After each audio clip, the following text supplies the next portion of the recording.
you eventually get to a point where it's like, oh, it's a mental thing. Oh, it's like this. Oh, it's the habits built by having a certain mental state while doing certain actions that you're ingraining kind of like a volitional pattern into your, like the way you're going about something. Like you keep following it up, and eventually it's just like my state of being in any given moment is the root cause of everything else.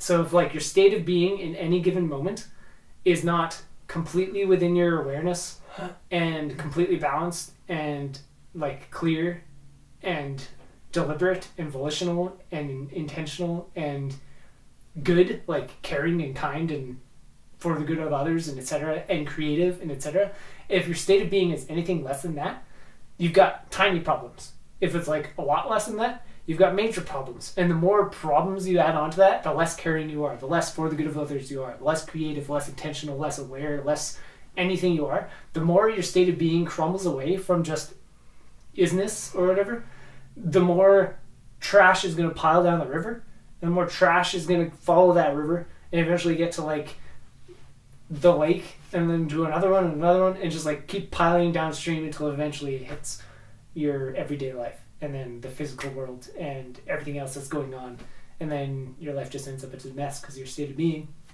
in any given moment was a mess.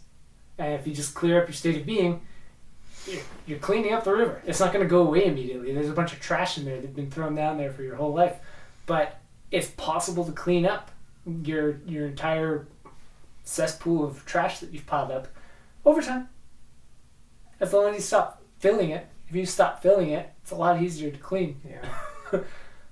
Yeah. But yeah, the for the good of others and creative energy things, like all health problems and physical realm and diets and sun, etc., all super important. Like we could go on tangents about, and like you can just go on the internet and find infinite stuff about how to live better, be healthier, solve all your problems, be more successful in any which way you want.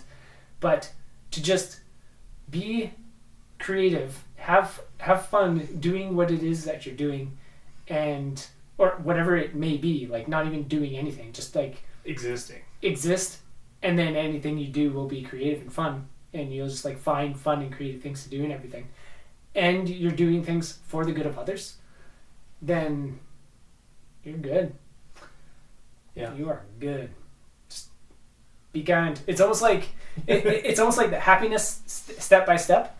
If you just go like, say it's like step 1 is the first thing you do, step 2, step 3, all the way. Step 1 would be like, be kind to your neighbor. Step 2 would be like, whatever, you just go down the list.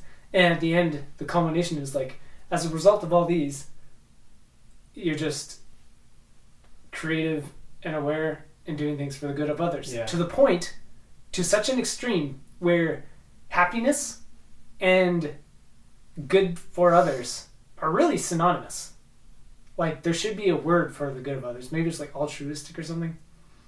But like, happiness and altruism are really synonyms. Like, they're interchangeable words. It's like, hey, have you been happy today? Hey, have you been altruistic today?